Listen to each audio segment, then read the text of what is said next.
Hello, and welcome to Nug and Cymek review the new DC 52. I am Nug. And I'm Andrew. And we are diving right in with this week's comics, the second week of the 2 comics. All the number 2s this week, and a couple of miniseries that started. So let's get started right away with Deathstroke. Deathstroke, which we liked last month. Yeah, we thought it was an entertaining intro to the character. They really hit home the fact that Slade, Deathstroke, is badass. Oh, for sure. And then this issue, more of the same. Yeah, he's badass. I was reading it, and I felt like, yeah, I get it. He's badass. It's like when someone keeps telling you, I'm badass, I'm badass, I'm badass. After a while, you're like, yeah, no, we get it. We get it. And he does back it up with a lot of killing and a lot of blood and a lot of, maiming. But at the same time, we get it. Yeah, You're a badass. I wanted more out of the book. I felt that the intro they did with Slade in number 1, they didn't do anything new about it. I mean, they show this amazing action sequence, which goes, 6 pages, maybe? Something 7? like that, 6 or 7 pages. But I don't know if you guys remember in Identity Crisis, when the Justice League is fighting Slade, they really break down every decision that he makes. Absolutely. It's like he's fighting the Flash, so he's going to do this. And it made the fight scene seem different. The fight scenes in this issue in particular aren't different. It's just him killing people. Going to war on people. And if that's your thing, you're going to love it. But I think for us, we just wanted a little bit more from our carnage. And that's not to say that, the whole mystery of what's in the briefcase from the first issue. Huge spoiler, guys. Let me sprinkle that down here. You still don't know what's in the briefcase. And I get it. It's a fun thing. It's nothing to get mad about. It's just a fun thing they're going to do. No one's ever going to see what's in this briefcase. I get it. Just not enough stuff in this book for me to get real interested in it. Yeah, but if you're an action fan... Oh, if it's all action. It's all action. So, Deathstroke, all action all the time. But if you want a little bit more substance, you're not going to find it here. No. Moving on to a book from last month that we did not enjoy. And I was devastated that it wasn't great. Legion Lost. This month turns a corner. Yeah, see, I mean... I told Nug before we started reading this week's books, I was like, I'm actually dreading Legion Lost the most out of them all. And I wasn't looking forward to it either. And then the book is solid. I almost feel like they should have started with this issue. I understand, you need to, and this is all these comics we read, you do need to read that whole, which is why we're reading the whole arc. You do need to see what the writer's going for. But as a first issue, Legion Lost was kind of in the dumps. This one explains everything, makes everything make sense. Yeah, I mean, for me, it's still not a definite pickup. No, but it's a definitely step up from last week. It's actually a huge step up from last week. The writer does a great job balancing a lot of the different characters. And there's still, as you said while you're reading it, there's a lot going on in this book. There is a lot going on, but he does a much better job managing just the story, the characters. And I think he makes a decision here to pick one of the Legion members, Wildfire, and sticks with him through his voice. Which I think is great because Wildfire is actually a character, like he's one of the couple characters in this that aren't really human looking. Yeah. And it lets you know more about him. Yeah. While he's narrating the story. So I mean, I think the decision to stick with him as kind of the go-to guy makes sense. I'm curious to see whether they go with a different person. I think it'd be cool if they did. Yeah. It might be, it's a slower way of introing all the characters. I mean, it's interesting. I'm not sold on the Legion yet, but like Nug said, it's definitely a step up. It's a huge step up from last week. Moving on to one of our mini-series this week, The Shade, a very cool, interesting, creepy, mysterious character from Opal City, the Starman cadre of heroes / villains / friends. James Robinson writing this, who's been responsible for the latest run on Justice League before the reboot. I'm glad it's over. And now we've got James Robinson writing The Shade, a character that he loves and really brought to prominence in his old Starman book with Jack Knight. Well, this is issue 1, and in the middle of this issue, which is all talking, it's all talking with a couple of little action sequences peppered in. It's all talking. And in the middle of it, in the middle of reading this book, Andrew says, wouldn't it be great if Deathstroke and the Shade kind of got together, because Deathstroke is all action and the Shade is all talking. And the minute he says that, he turns the page and there's Deathstroke. So there you go. Deathstroke shows up in the book. Now look at that. All talk meets all action. I was wrong. We didn't need Deathstroke in the book. This is going to go 12 issues. So we've got a lot of story to cover for 12 issues. Are we going to make it through all 12? Nug, I don't know much about the Shade. I didn't really follow Robinson's Starman run, and I didn't follow his Justice League of America, because in my eyes the heavy hitters weren't there. So I mean, I dropped the book. That's why I read it. That's why you read it. Still, having said that, I mean, issue 1 didn't do this for me. There's one character in it. He's a German agent that I was actually like, oh, I was interested in this guy, and the action scene was actually the way he was relaying information was like multiple choice, which I kind of liked, but it wasn't enough to draw me in. Yeah.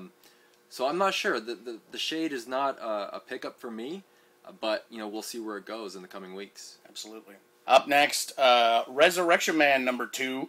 A character that I enjoy, and last month's book wasn't the worst book. I don't want to say it like that. It was a decent book. It was a decent book. You got introduced to the concept and the people who are after him, and in all the facets that they're after him. So here's #2. So for people who don't know what Resurrection Man has nanites, nanotech in his body of some sort, and every time he dies, he comes back to life with a different superpower. He's been doing this for quite some time, and there are agents of heaven and hell after him. Pretty cool concept. Really fun concept. So in this issue, we get more of that. He's trying to, at the same time as having all these powers and dying over and over again, he's lost sense of who he is. So this issue is him trying to go figure out who Mitch Shelley, the Resurrection Man, is. Yeah. And it's a good book. It's a good book. Yeah, I mean, like I said, Resurrection Man #1, I really was anticipating that book, because I love the concept. I think dying over and over again and then coming back and losing a bit of your own humanity. I mean, that's just, literary fodder. Yeah, it's great. I'm still waiting for almost the existentialist side of it. Yeah. Resurrection Man #2 plays off very much like an action movie as well. Right. I'm really interested to see where this goes, like for the whole arc. Because I think when you collect it, you'll be able to go, oh, and you'll be able to go back to other issues. And they have the sexy girl hit squad. Oh, the body doubles. That's the body doubles, which is pretty hilarious. And I like how they get transported in. It's interesting. They have somebody who zaps them into where they need to be. There's a lot of interesting stuff in Resurrection Man, but I'm still waiting for them to harness what the material that the concept has there. Yeah. Here we go. Toronto's own Jeff Lemire, Frankenstein, Agents of Shade. A book that we really enjoyed last month.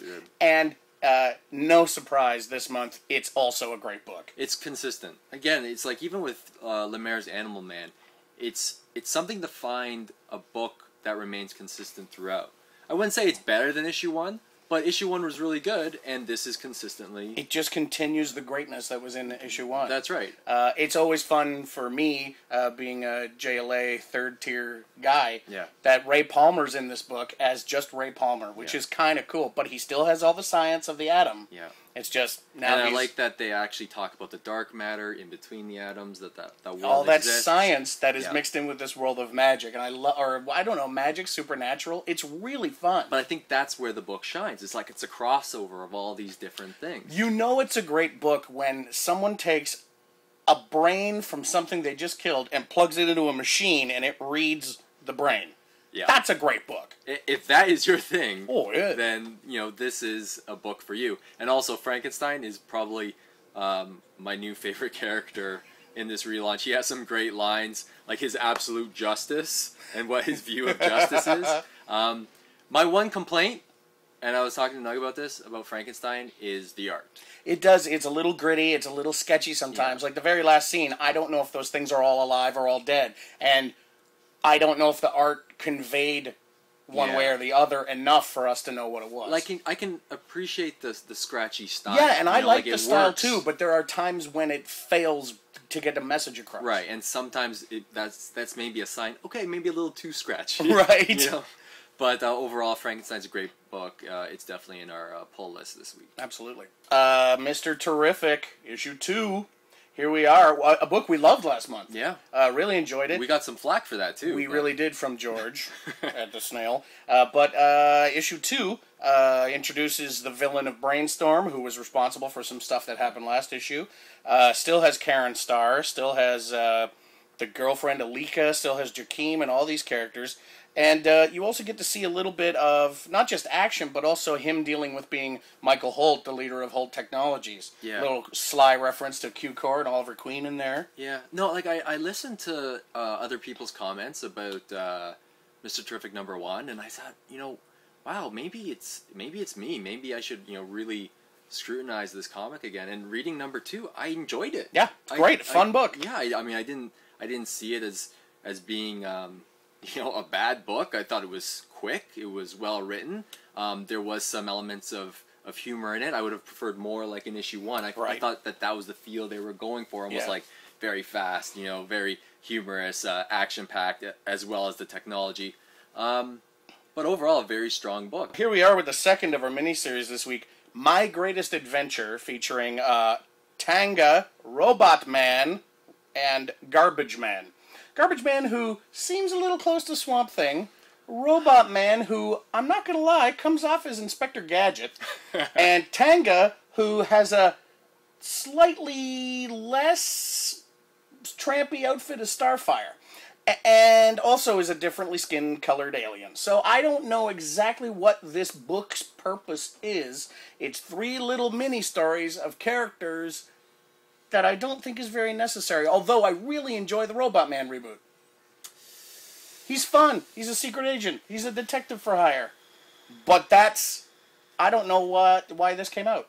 I'm just letting you talk because I don't really have much to say about this book. It didn't draw me in at all. Like he said, it's 3 separate stories. They could have been, tacked on to the end of other issues. Yep. And been perfectly fine. Not that it's bad. It's just I'm not sure why release a book. But while we're talking about this book, I want to bring up the fact that OMAC #1 was the worst selling of the DC books. And from us, that's a huge mistake, guys. If you haven't read OMAC, there's only 2 issues out there. Go get it. It's fun. OMAC is a book where I knew nothing about, wasn't looking forward to it, read it, and was pleasantly surprised. But there was something there. Yes. I just feel like in My Greatest Adventure, nothing there. There's not anything to grab people onto. So if you're even thinking about My Greatest Adventure, I'd say pick up OMAC. You're not wrong. Here's what else I'm going to say. These 3 characters are sharing one book. And Red Tornado has nothing. That's garbage, man. Our next book, Grifter. Book that we didn't understand. I shouldn't say that. We read it. We knew what was going on. But yeah, we could comprehend. Yeah, but we didn't fully comprehend why, of all the Wildstorm characters, this guy. A little more of the story comes out in this. I still don't care. Andrew? Yeah, like I said last time with Grifter #1, I was like, this is the main event Wildstorm guy. Why? Not sure. I still don't get it. I don't understand the appeal of Grifter yet. The writer tries to draw a comparison between being a grifter and also being like a company man. It's fine, I guess. Like I said, when I read it, I knew nothing about Grifter. So I'm trying to latch on to something. And aside from the fact that he wields 2 guns, which just about everyone does, like the guy in the shade wields 2 guns. Yeah. Like, I guess I'm looking for something that differentiates the character from others. It's not there. It's not there. Well, I mean, maybe next week or next month? Maybe. Suicide Squad. A book that I wish was just Deadshot. This book continues. I guess it's their first mission since they all got picked in the last book. So here we go. New mission. Guess what? Guess what? Zombies. Shock! They're in every friggin' book. Enough. Okay? Enough. There's got to be other things to fight. So anyway, zombies with some sort of techno-virus, a lot of shooting, a lot of killing, a lot of electrical bling-blang. You know what's funny? It sounds like we have been in a very bad mood this week. I mean, there has been a lot of things that we haven't liked this week. And out of all the books, I think I liked Suicide Squad the least. And really? Less than My Greatest Adventure? Less than Grifter? You know why? Oh, well.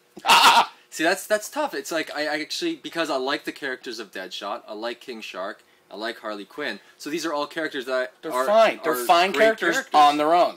I think the fact that Deadshot is the leader of the Suicide Squad is a bad decision. I think he's always better as the hired gun, like the Boba Fett type character. I don't work well with others, but I'll work with you this one time. Right. Yeah. You know, like there's that. Spoilers, I'm going to say it. An entire football stadium of people die. We've seen that. Yeah, but I felt it exhausting. I felt it an exhausting read, and comic books shouldn't be exhausting. And usually, you know, you're leafing through pages and pages of text, and you're like, wow, that's a lot of, you know, content. That's a lot of dialogue. That's not the case with Suicide Squad. For me, like, it may not be the worst book of this week, but I felt that it was the most disappointing book because I thought that while issue 1 of Suicide Squad wasn't terrible and that it showed promise for the characters, it made me smile at least that maybe in the next issues we go somewhere else. I think I'm most disappointed because I think it's a step back, and if this is what Suicide Squad is going to be, I'm not sure if I'm going to enjoy the ride. Up next, Demon Knights, a book that I loved last month. This is our Magic Justice League from the past, and there's a character in this book who is in Justice League Dark, so there's a tie in there somehow. A lot of fighting dragons inside and in this book. Some great Vandal Savage lines, who I think has the same voice as Aquaman from Brave and the Bold. Yeah. Everything he says, you just Vandal Savage is amazing in this book. Yeah, it's phenomenal how great Vandal Savage is in this book. And you know what? For everyone who's upset, and I'm just going to make a blanket comment here, for everyone who's upset about the representation of women in DC Comics, there's a team with only 2 dudes on it. Yeah. It's all girls, and it's all great. Having read issue 2, I'm sold. Yeah. I'm sold on Demon Knights. I was unsure the first issue. I liked it, but I was unsure as to what the overall feeling was going to be. Issue 2, I feel, is better than issue 1. It's kind of weird because the characters don't exactly speak as if they would speak in that time period. No. It's a little updated, you know, like they, not that it's slang or they're speaking exactly as we would, but you wouldn't picture them speaking like that in that time. Yeah, like a heads up gang isn't going to come out of this time period, but it does. So there's a certain suspension of disbelief that's required for this, but it's a very fun book in that time period. Absolutely. Like Nug said, there's dragons, there's eating dragons, you know, there's flying, you know, the Pegasus. There's magic, there's knights, there's demons. There's dragons, there's flying, there's villagers. It's a great book, and it looks like there's robots, which is awesome. Yeah, it's just a mishmash of a whole bunch of styles, but sometimes that could all be, you know, that could be catastrophic. But with Demon Knights, it all works in this fun, you know, flashback title. It's great. It's really fun, and more Vandal Savage in the next issue. Please. I only hope for more Vandal Savage. Next up, getting right to it, Green Lantern, a book we loved last month. This book, and this isn't to say I didn't like the book. I really, really liked the book this month. This book is one conversation between Hal and Sinestro. Yeah. With a few interruptions. You had read it first, and you're like, it's one conversation, the entire book. I'm like, really? And then I read it, and John's doesn't make you feel like it's one conversation. It truly it is. Like, I looked back at it and went, oh, it's just these 2 dudes talking the whole time. Stuff interrupts the conversation, and examples are made where they need to be made by Sinestro. And Jeff Johns on Green Lantern, he has such a way with the characters. I think, like, his Sinestro is amazing. It's perfect. You know how we were talking about Action Comics and Grant Morrison just knows how to write Lex Luthor? Johns knows how to write Sinestro. And there's this one moment where Sinestro shows Hal just how good he is with his ring constructs. And it's just... and Hal just goes, oh, man. I wish I could do that. Oh. It's a pickup for sure. Continued great work. Can't wait for issue 3. Agreed.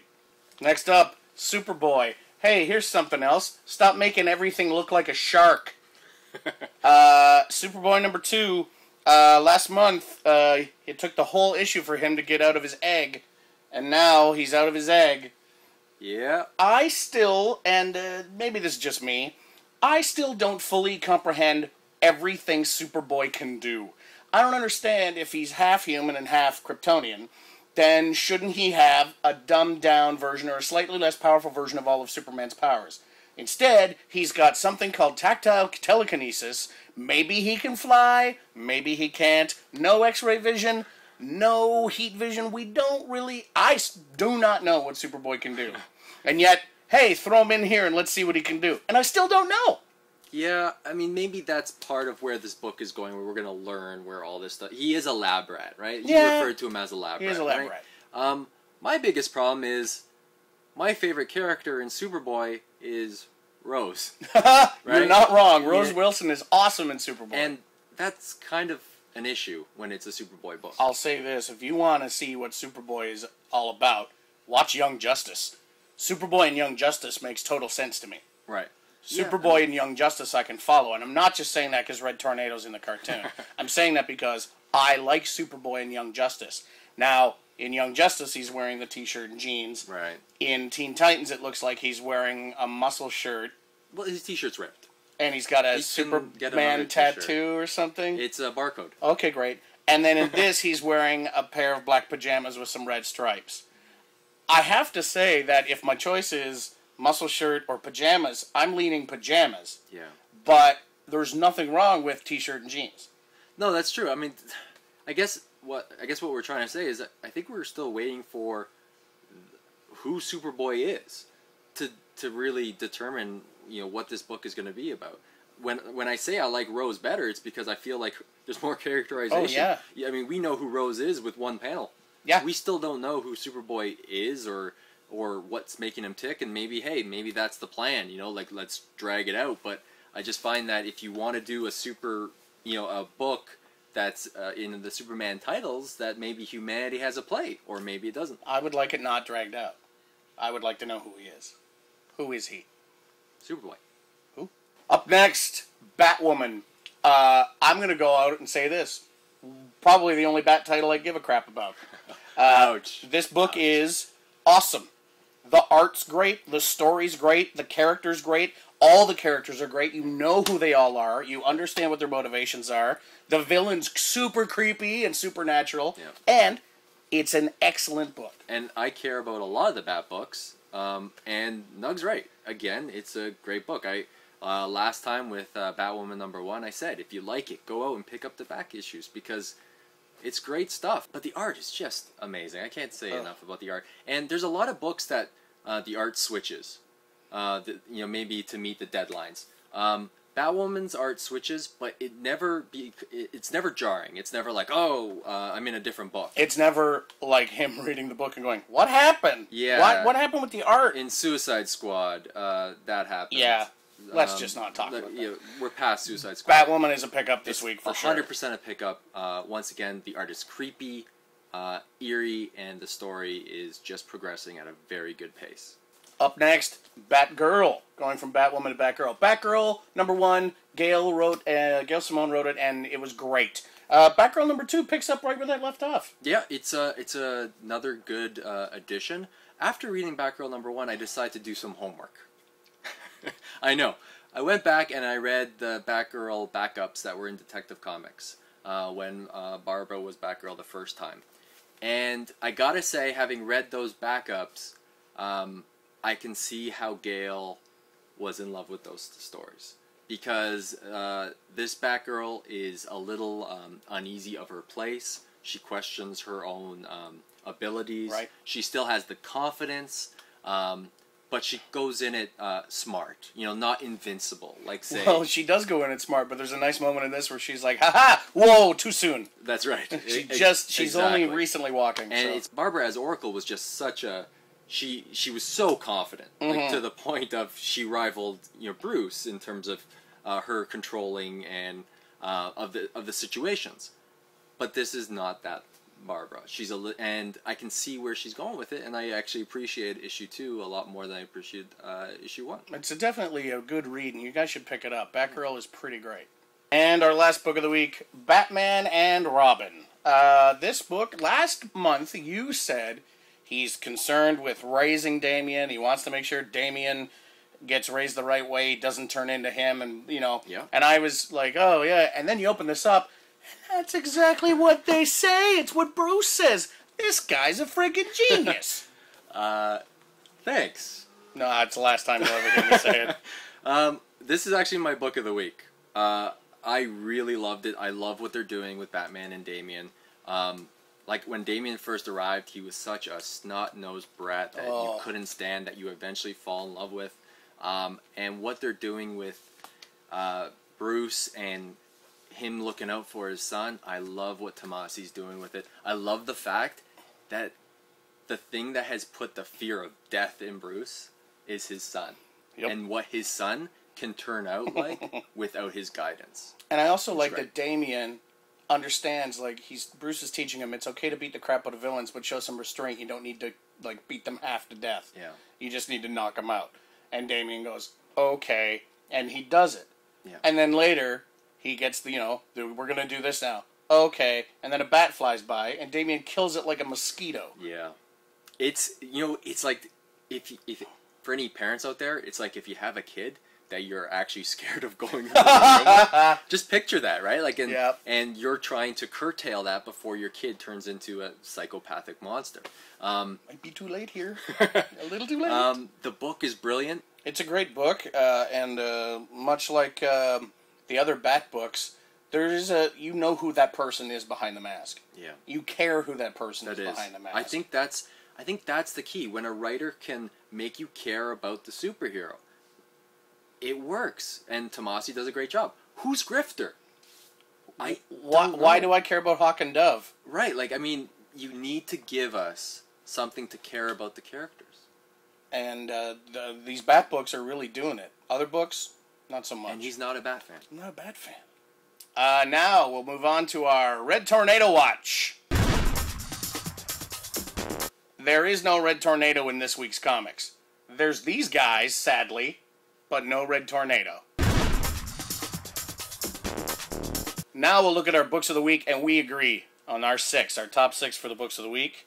Let's go with Frankenstein, Demon Knights, Green Lantern, Batwoman, Batgirl, and Batman. Wow. And also Robin. 3 Bat titles. Now, we recommend these 6 out of the whole bunch because not everybody can afford to buy all the comics, and we understand that.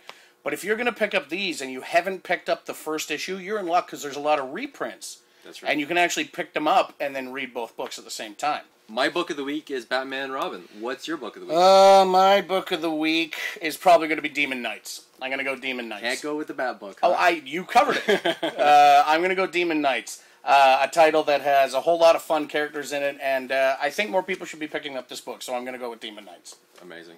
Thanks again for watching, and thanks for the Silver Snail for having us. Make sure to, you can download us on iTunes. Or watch us on YouTube or on the Silver Snail site, which is how you're watching this right now. Why am I telling you how to watch this when you're already watching it? It's so dumb.